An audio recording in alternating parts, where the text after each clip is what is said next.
사도신경. 나는 전능하신 아버지 하나님 천재 창조주를 믿습니다. 나는 그의 유일하신 아들 우리 주 예수 그리스도를 믿습니다. 그는 성령으로 잉태되어 동정녀 마리아에게서 나시고 본디오 빌라도에게 고난을 받아 십자가에 못 박혀 죽으시고 장사한 지 사흘 만에 죽은 자 가운데서 다시 살아나셨으며 하늘에 오르시어 전능하신 아버지 하나님 우편에 앉아 계시다가 거기로부터 살아있는 자와 죽은 자를 심판하러 오십니다. 나는 성령을 믿으며 거룩한 공교회와 성도의 교제와 죄를 용서받는 것과 몸의 부활과 영생을 믿습니다. 아멘.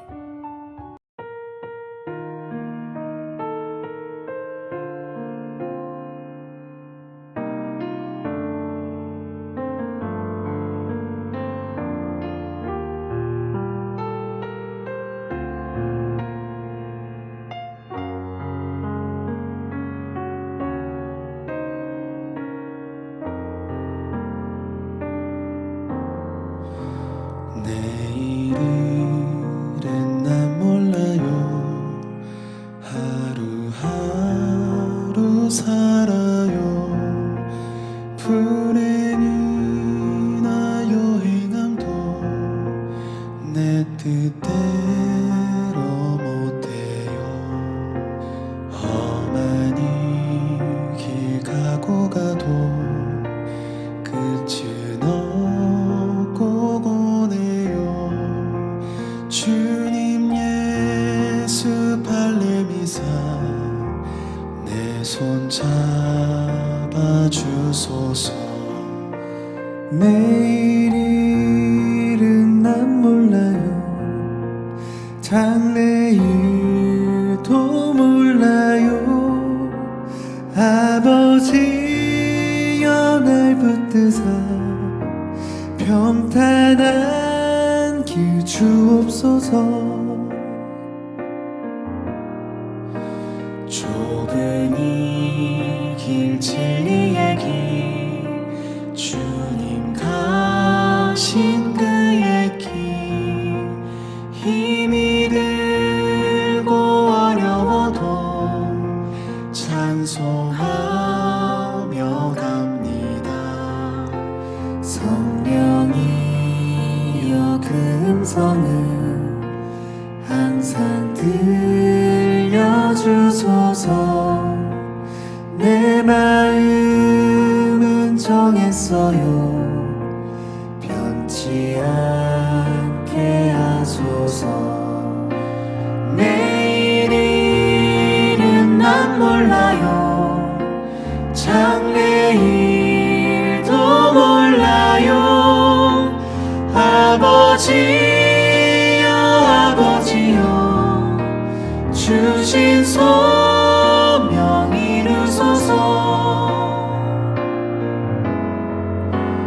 만왕의 왕 예수께서 이 세상에 오셔서 만 백성을 구속하니 참 구주가 되시네. 순교자의 본을 받아 나의 믿음 지키고 순교자의 신앙 따라 이 복음을 전하세. 불과 같은 성령이여 내 맘에 항상 계셔. 천국 가는 그날까지 주여 지켜 주옵소서. 불과 같은 성령이여 내 맘에 항상 계셔. 천국 가는 그날까지 주여 지켜 주옵소서.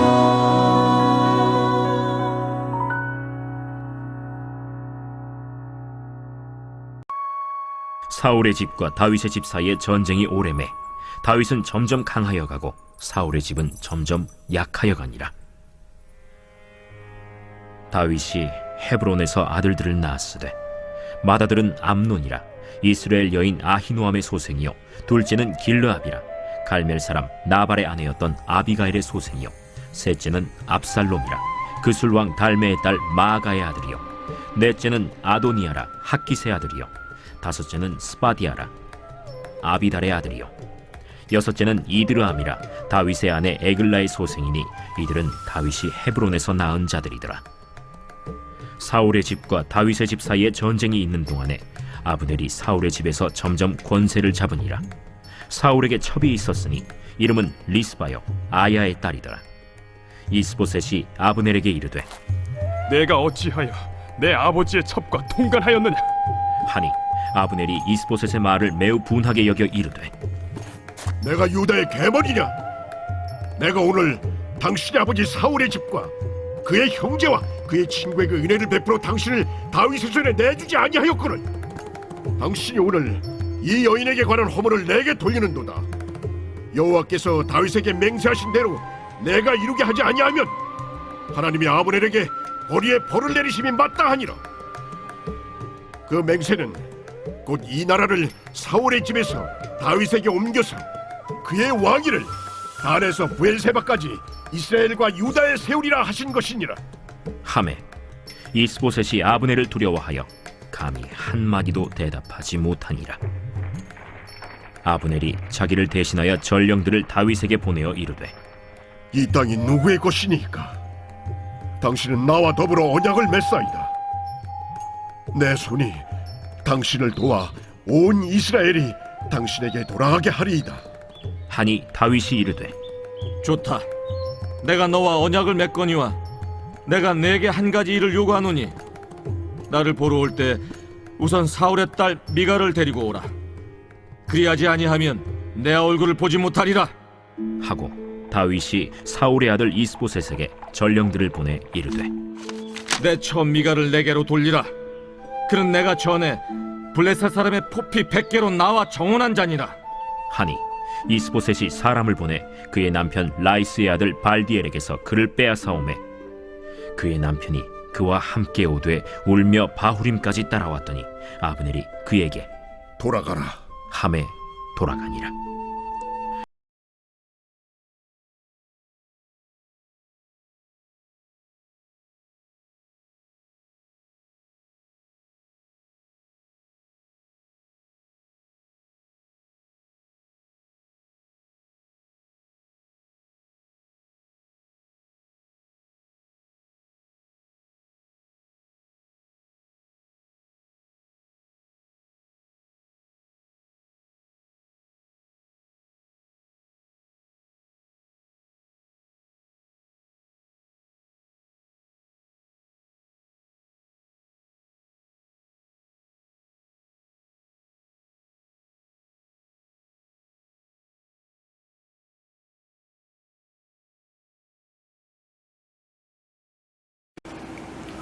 샬롬. 오늘도 복된 하루 하나님의 복주심과 우리를 감동케 하심이 우리 삶에 넘칠 수 있기를 원합니다. 다윗과 사울의 후계자 이스보셋의 이 기브온 전투 이후에 다윗이 크게 승리했습니다. 이후 다윗의 통치는 안정되어 가는 반면에 이스보셋의 왕권은 점점 약해지고 있었습니다. 또 다윗에게서 많은 아들들이 태어나게 되고 또 한편 그 이스보셋 아래에서 권세를 얻은 군대 장관 아브넬은 점점 교만해져서 그 사울왕에 남겨진 첩과 불경한 관계를 맺기도 하고 이 일로 인해 이스보셋 왕과 갈등이 발생하고 결국 다윗의 편으로 돌아서게 됩니다. 오늘 말씀 1절을 보면 다윗은 점점 강하여 가고 사울의 집은 점점 약하여 가니라 그랬습니다. 이것은 하나님께서 이미 다윗과 약속하시고 또 사무엘 선지자를 통하여 예언하신 바대로 하나님께서 개입하신 결과입니다. 하나님은 인간의 눈에는 보이지 않지만 역사를 관장하시고 섭리하시며 특별하게 개입하셔서 그분의 목적대로 역사를 이끌어 가십니다. 우리에게는 그것을 깨닫고 바라볼 수 있는 영적 안목이 반드시 필요한 것이죠. 그래야 우리가 믿음으로 반응할 수 있기 때문입니다. 오늘 말씀을 보면 전체적으로는 하나님의 인도하심대로 흘러가고 있습니다. 그러나 이 상황별로만 보면 결코 쉬운 것은 하나도 없는 것처럼 보입니다. 오히려 어지럽고 복잡한 일들이 각자의 사람들로 인해 또 자기들 목적과 판단대로 흘러가고 있는 것처럼 보여집니다. 이 아브넬 장군은 기브온 전투에서 패한 후에 더욱 무력해진 이스보셋 왕을 조종하면서 나라를 자기 마음대로 뒤흔들고 있었습니다. 마찬가지로 이 다윗 왕도 권세가 높아진 요압 장군으로 인해서 그 통제가 안 되는 상황에 처해 있었습니다. 한편 그런 와중에도 이 다윗 왕은 이미 그 남의 아내가 되어 있는 첫 부인 사울 왕의 딸이었던 미가를 되찾아와서 왕위 계승의 정통성을 확보하고자 하고 노력하는 그런 모습도 보여집니다. 이렇게 그 서로 자기의 계획과 판단에 따라 사건 사고가 어지럽게 맞물려 돌아가고 있는 것이 오늘 우리가 읽은 이 3장 전체의 모습입니다. 그런데 이러한 복잡한 상황 속에서 이 다윗이 이스라엘의 민족의 전체의 왕으로 세워지는 그 결정적인 원인은 무엇이냐? 그것은 하나님의 섭리 아래서 이스보셋 왕과 이 아브넬 장군의 갈등으로 인해서 모든 백성이 다윗에게 향하게 되는 사건 때문에 이제 그런 결정적인 원인이 제공되게 되었습니다. 즉 여기에 사람들이 자기 목적대로 각자 막 이렇게 일하고 있지만 모든 상황은 결국에는 하나님의 뜻대로 인도되어 가는 것이죠. 사람이 어떻게 하든 무슨 짓을 벌이든 하나님의 물결을 거스르지 못하는 것입니다. 이렇듯 역사는 하나님의 계획과 목적에 따라 이끌려가게 되어 있습니다. 오늘 3장과 또 뒤에 이어지는 4장까지를 쭉 읽어보면 인간관계의 갈등, 속임수, 배반과 폭력 이런 인간의 욕심과 제약과 문제들 이런 가운데서도 하나님은 그분의 뜻을 신실하게 이루어 가시고 있다 하는 것을 우리가 발견하게 되는 것이죠. 예수 그리스도께서 메시아로 이 땅에 오셨을 때 사탄 마귀는 그 선민 이스라엘 백성에게 그 불신과 탐욕을 부채질해서 오히려 하나님 백성이 메시아를 십자가에 못 박게 하는 이런 끔찍한 상황을 만들고 자신이 승리한 줄 알았지만 그러나 영원한 비밀 가운데 두신 신비한 부활의 능력으로 예수님께서 다시 부활하시고 살아나셔서 사망 권세를 물리치고 멋지게 승리하셨던 것처럼 우리가 어떤 모습, 어떤 계획, 어떤 사건을 일으켜도 왕이 되든 권세를 얻어 나라를 좌지우지하든 간에 하나님의 역사는 그분의 주권대로 흘러가게 된다는 것을 믿으시기를 주님의 이름으로 축복해 드립니다. 그러므로 이러한 사실을 깨닫고 믿는 사람은 어떠한 복잡한 상황과 관계 속에서도 낙담하거나 조급해하지 않을 수 있습니다. 또 인간적인 꾀나 세상적인 방법에 호소하지도 않습니다. 우리가 할 수 있는 것은 가장 좋은 선택은 무엇이냐? 가만히 있으면서 하나님의 일하심을 믿음의 눈으로 바라보는 신실한 반응인 것이죠. 출애굽기 14장 13절을 보면 모세가 백성에게 이르되 너희는 두려워하지 말고 가만히 서서 오늘 여호와께서 너희를 위하여 행하시는 구원을 보라 그랬습니다. 그날 이스라엘 백성은 바다가 갈라지는 것을 보았고 자신들이 그 갈라진 바다의 한가운데를 마른 땅이 되어 건너는 것을 보았고 뒤쫓던 애국 군대가 다시 합쳐지는 물속에 수장되는 것을 보았습니다. 오늘 우리 삶에 여러 일들과 사건 사고가 있고 내 계획과 뜻함과는 다른 변수들이 등장하지만 신실하신 하나님께서 이끌어 가시는 은혜의 역사가 우리 삶에 함께 하심을 신뢰함으로 믿음의 반응을 보시는 복된 성도 다 될 수 있기를 주님의 이름으로 축복해 드립니다.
아멘.